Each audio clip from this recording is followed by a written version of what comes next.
Vincent nag-avail sa atin ng bestseller dito. Wala yan, hindi mo mabuksan yan. Alright? Carbon to boy, tiyan mo. Dito. Tama boy? Carbon Lodi oh. Tara na at maglesonan, baby.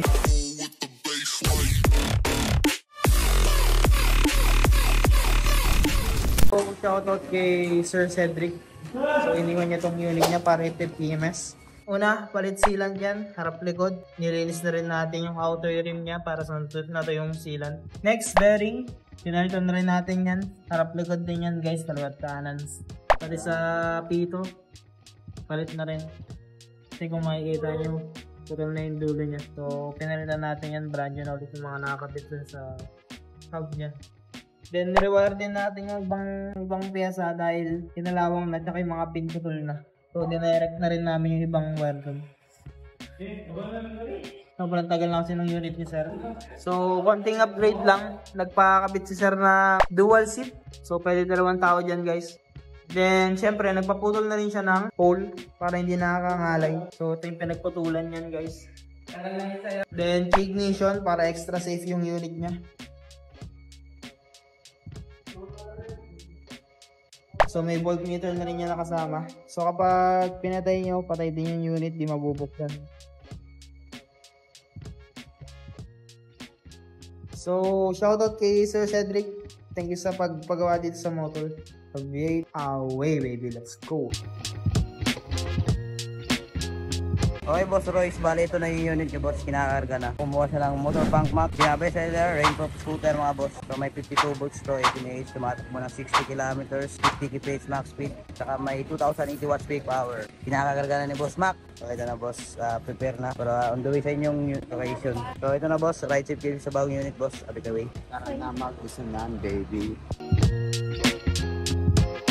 So, may ongoing time PMS ngayon guys. Shoutout kay Sir Budo. So, kaabo unit yan guys. So, kahit anong unit, pwede natin dito sa motor dalhin para ipa-repair, ipa-PMS, yan, mga maintenance. So, tinitira na yan ni Boss Lem. So, una sa lahat, palit sealant yan. Next is bearing. Pinalitan na rin natin yung bearing. Then, rotor. Kasi mga napupudpud yan. Then, brake pads.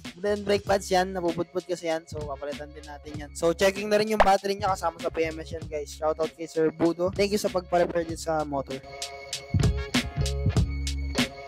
Oh, shoutout Sir Martin na may-ari ng Acer Max.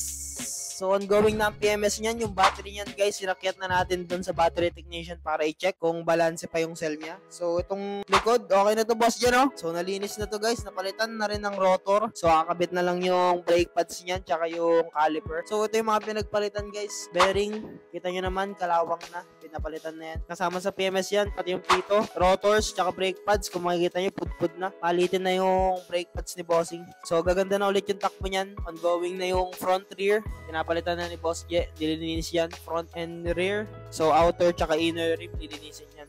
Thank you, Boss J! So, shoutout kay Sir John Vincent. Nag-avail sa atin ng bestseller dito sa motor na Punk Max. So, via home credit to guys. So, pwede kayo mag-installment dito via home credit. So, konting upgrade lang. Nagdagdag si Bossing ng Wildman bag na 3 liters. So, napakalaki yan guys. Then, crash guard. Para extra safe ang unit pag tumumba, hindi magagasgasan kagad. So, kasama na rin yung charger niyan guys. May manual na rin yan, this plastic. Tools, may kasama na rin tools. So, ignition next naman para extra safe din ang unit niya. So, mabubuksan yan guys pag may susi. So, pag pinatay, automatic mamatay din. Hindi mabubuksan yan kahit anong pindot. Shoutout Sir John Vincent. Thank you sa pag-avail sa motor. Ingat sa bago mong unit. V8 away baby, let's go!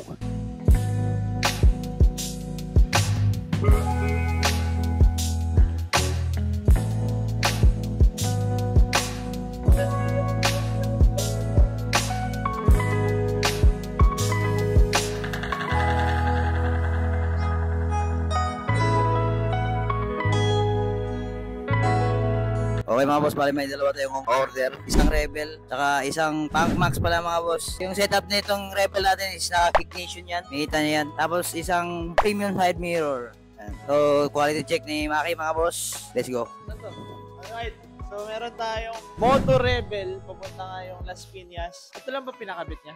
Kabit mo na? Ikaw nagabit? So, advantage ng K-Ignition, everybody. So, meron kang extra layer of protection. So, ano ibig sabihin? Kunwari wala yan, hindi mo mabubuksan yan. Alright?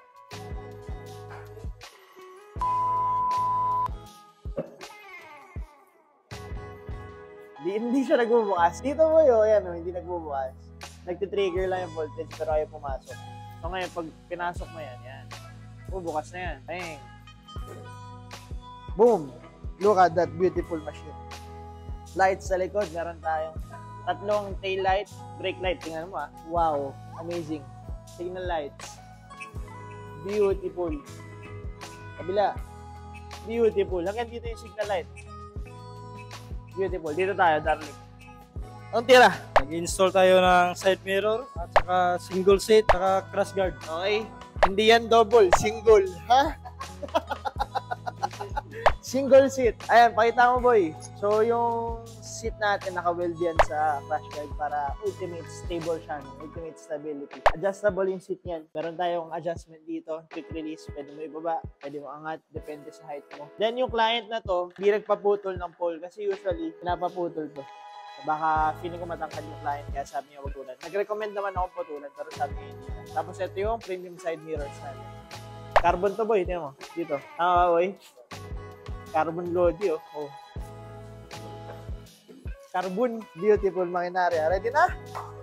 Saan naman natin to, boy? Beautiful. So, isa yan sa mga signature ng punk models natin. Lights here, lights over there. Then, yan na natin. Hazard. Boom. Beautiful. Ready na? Ready na. In-interview mo na ba ito si Doc? Hawakan mo to. Doc! Tira. Palit natin controller. Suspension. Suspension. Yeah. So if may problems yung unit nyo, syempre, andito kami lagi. Tama ba? Tama. Palagi andito? Palagi. Pero late minsan? Late. Right, quick commercial. If naghanap kayo ng murang electric vehicles, electric scooter, electric bike, electric motorcycle, dito kayo sa Motor Electric Vehicle Philippines. Address namin and contact number andyan sa screen. Post nyo na lang kung gusto nyo.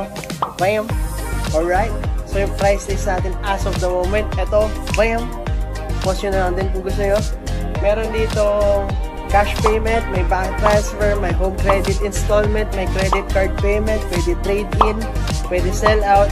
Message nyo lang ako or yung page namin. A bit away, baby. Let's go. So natapos na yung setup natin. Dalawang beautiful makinarya. Isang papuntang Tanza, Cavite kay Boss Kenneth at kay Boss Warren naman papuntang Las Piñas yung Motor Rebel natin. Ito yung little brother, big brother.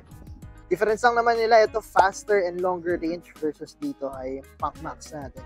So, nagpakabit siya ng crash guard with single seat. Pareho silang may side mirrors. Shout out, darling. Tapos ito kay Rebel, nagpakabit siya ng K-Ignition for extra layer of security. Boom.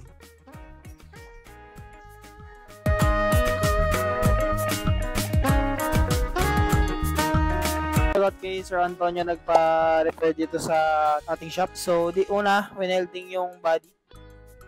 Diyan banda may biyak na yan. So, winelting natin para safe na ulit. Wala na rin alog yan, guys. Then, yung bracket ng niya, dashboard niya, bumigay na rin kasi yon, nabali na. So, pinalitan na natin ang bago. And kung makikita nyo, dapat finger throttle to. Since na bali na yon, pinalitan na natin ng thumb throttle. So, working na ulit yan. Then, nagpakabit din siya ng brake light. Condition na ulit yung unit, Sir Antonio.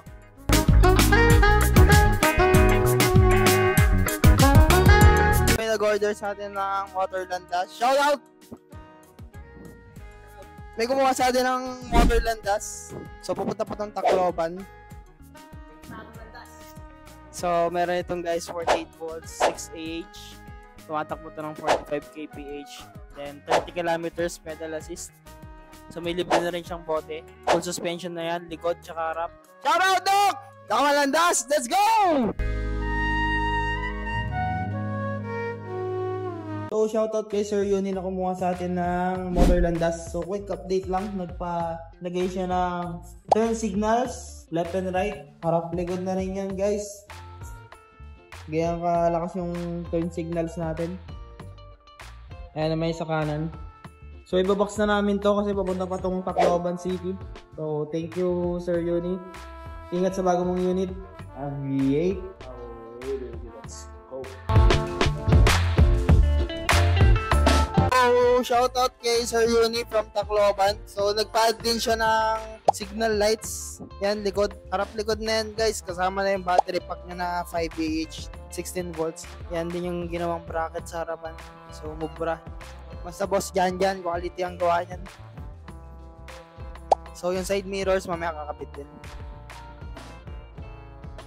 Going ang resealant natin para kay Boss Khalid. So, resealant to guys. Linis na rin ng outer rim. Isa mga na to yung sealant. So, kasama na yung pito dyan.